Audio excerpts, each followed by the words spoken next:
Ladies and gentlemen, our story is nearing its end. Let us cherish these moments that we have left. I'm your host, DJ Confused, as in what I'm going to do next week. If you've been with us the last 3 weeks, then you know this story that has been shared with us has taken its toll on everyone, but especially Travis. The amount of grief this man has suffered is more than any should ever have to face. If you are new here, then you have missed a lot, and it may just seem like any old story, but it's not. The time is 8:03 in the morning. The weather is foggy, as it is in my mind. Traffic seems to be stuck, as no one wants to go anywhere until they hear the story. With me is the man who really needs a proper introduction, Travis Clark. Now, Travis, we've been through many stages of your life, some happy, some sad. Yesterday, we had a caller on the air that I believe you wanted to tell her a story. I don't know if you still want to or not, but the airwaves are yours, my man. Teach me, teach us, words of your wisdom. While I like to thank you for the kind words, I am just a man who has lost his way. You have given me something that I didn't know was possible to have. I do have a story and I do want to tell it. But first, let me hear a story from you. A story from me? Yes. Let's go back to the first time we met. Well, I'm no storyteller. I'm a story listener. Isn't this a talk show? It was, but you have taught me sometimes it is better to shut up and actually hear what others are saying. What are you hearing now? That I will spend a lifetime trying to understand you. I'm not that tough to figure out. If you allow yourself to hear, you would hear and feel pain. That's all I brought to you, pain. You haven't brought pain. I had plenty of that before you. Men hear loud noises, but they listen to strong words. You brought me here because I spoke loud and you heard me. But you have listened to the words I said, like you all have. They are just words, but if you say them with meaning, they become strong. If I asked you what was stronger, the water or the fire, what would you answer with? If you asked 3 weeks ago, I would have said water, because the water can put out the fire. But after knowing you, I know the fire is stronger. And why is that? Because the fire is within us. It's our decision on whether we let it consume or purify us. And you said that you couldn't tell a story. But I didn't. You just did, and people listened. Succeeding through incompetence, I guess. You know, the funny thing is, when I die, I'll have a bunch of people in suits that I don't know, maybe people in high positions. But when you die, you'll be surrounded by your friends. Imagine if you suddenly learned that the people, the places, the moments most important to you were not gone, not dead, but worse, had never been. What kind of hell would that be? Are you saying that your stories never happened? My stories happened. They are real. They are my hell and my joy. They are me. I would really like to hear another one of your stories. And you shall. Travis, can we talk for a moment?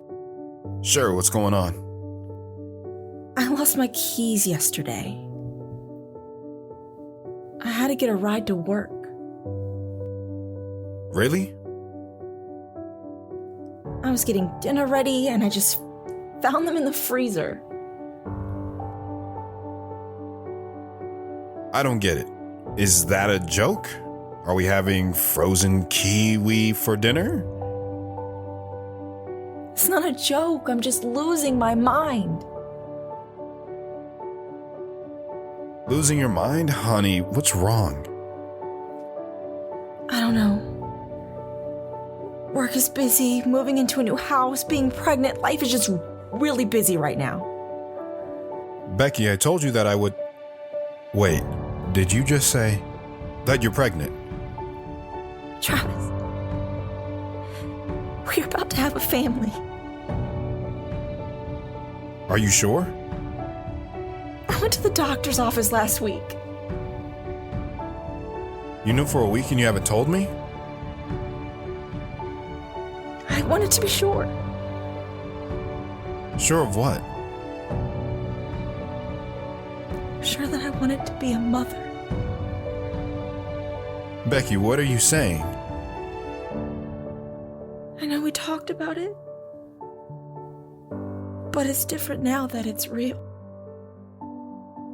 In a good way?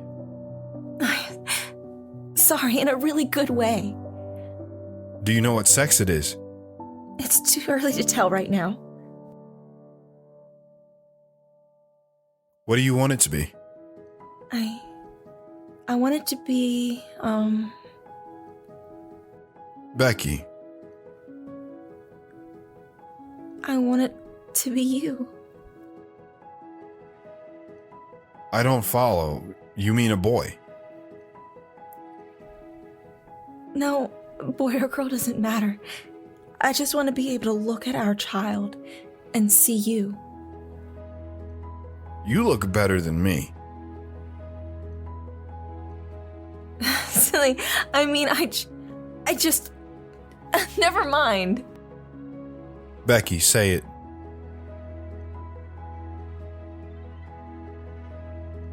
It's just that you're gone all the time. I miss my man. Becky, come here. I held her tight and whispered something in her ear. Something that you don't get to hear. It was only for her. If I could have all the time in the world, do you know what I would do? I would spend the time with you because it would be a pleasure just being with you.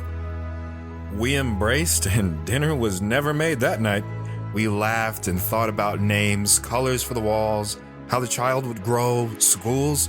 We thought about all of it, even though the child was no bigger than a peanut. We had it all planned, or so we thought. Travis, wake up. I'm up. My water just broke. Let's do this. I hurried up and got dressed, grabbed the bag we kept by the door, fired the car, and drove away. Only I got a block away and turned around to get Becky in the car. My mind was thinking of a million different things. I was overloading. Becky didn't say a word about me driving away without her, and I was smart and didn't bring it up. We drove to the hospital. The army nurses and doctors took her inside. I parked the car and ran inside to find her. They were just wheeling her into a room. The nurses were all over, checking vitals, listening to her heart, asking questions. I couldn't keep up. For the first time in a long time, I felt helpless. I stood in a corner and watched all the nurses do their magic, not a single one bumping into one another. It was a choreographed masterpiece. One wrong thing and they all would have tumbled. I don't know how they did it. Even though I knew it was no different than combat, orchestrated chaos is what we called it, but this was different. This was magical. Travis. Hearing my name snapped me out of my trance. Yes? Can you call my parents? I quickly left the room, not even acknowledging her. That is the second I just left her. What was I supposed to do? Oh yeah, phone call. I got to the phones and I just stared at them. I couldn't remember the number. What is the child going to do to me? The child is not even born yet and I'm becoming a mess. Breathe, Travis. 1, 2, 3, 4, 5, 6, 7, 8, 9, 10. I calmed down enough to remember how to use a phone. I called her parents first. The phone rang and rang until Mr. Williams finally picked up. Is it time? Yes, sir. How did you... We'll be there as soon as we can. I called my parents next. I don't even remember the phone ringing. Hello? Dad? Is she having the baby? Yes?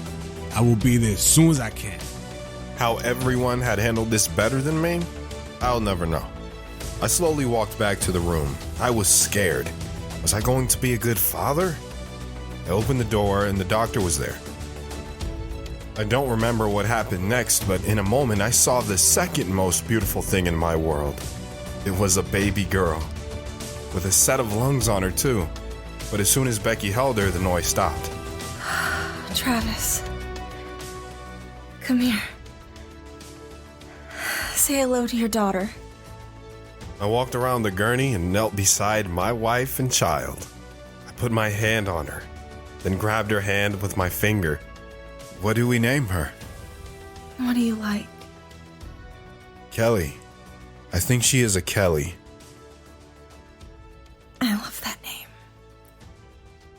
Kelly it is then. Nice to meet you, Kelly Clark. I looked at her and then at my beautiful wife. Here by my side is an angel. Here by my side is my future. The doctors took the baby away to check on it and clean it up, then let us be alone together. I love you, Becky. I'm sorry. Sorry for what? For taking me to the hospital? For putting up with these last months? For letting me put my cold feet on you in the middle of the night and you not moving to let me warm them up? Travis, you have nothing to be sorry for. We are together, and we just watched the miracle of life happen. Travis, you are a dad now, and I'm a mom. How do you do that? Do what? Make me fall deeper in love with you every day. You're smart, that's all. It's what you should do. They brought our child back later, wrapped up nice and warm in a blanket. We both held her. She never made a sound with us. That night, anyways. The door opened. So where's my grandbaby? Dad, you got here fast. Meet Kelly.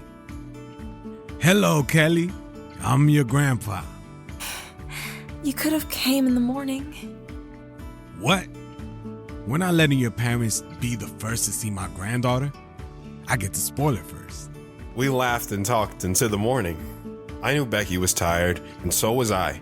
But neither of us cared. As long as we were holding her, nothing else mattered. In the morning, Becky's parents showed up, and the new grandparents fought with the old ones. Becky was the first to have children in her family, but soon, Kelly had lots of cousins to play with. Later, my dad pulled me out into the hall. Travis, you did good. I know that your mom will be better at this, but now the real journey begins. A true child is taught how to think, not what to think. You will have to give her freedom. Let her make mistakes. Let her learn. Will she get hurt? Yes, she will. But remember, tears can be wiped away. Memories and lessons can't. The hardest thing for a parent to do is watch them fail so they can succeed later. As long as you're there for them and support them in everything they do, nothing will go wrong. The journey starts now. Make it a good one. As he walked back into the room, a shiver ran down my spine. No pressure, Dad. No pressure. Growing up with brothers and sisters, I thought to myself, I can do this. It'll be a piece of cake. Boy, was I ever wrong. But she turned out perfect. I couldn't ask for anything more. She helped Becky when I was gone and never rebelled against us. Becky and I made a great kid together, one that I'm proud of. That's my story for the day. I hope you liked it and saw that I'm not special. I hold no superpowers. I'm just a guy trying to figure it all out. Travis, I was speechless the entire time. You have had so many special people in your life. I'm jealous. Nothing to be jealous about. They're just people like you and me. Well, they might be like you, but they are not like me. I'm dreading tomorrow as it will be the last show. The last show? What are you doing? Is something happening? I'm quitting this. Travis is right. The world is out there, and it's time for me to open my eyes and see it. Am I scared? Yep. But I have to do this. I have to face my fears. Maybe Travis will continue his journey too. I don't think we're done with Travis yet. Travis, as always, it is a pleasure. Even though I dread tomorrow, I know that it has to end. Whether it be positive or negative, it has to come to a conclusion, or at least a bridge. Till tomorrow, everyone, and I hope that whoever was supposed to hear this story heard it. Not with only their ears, but their heart too. I bid you farewell, but only temporarily.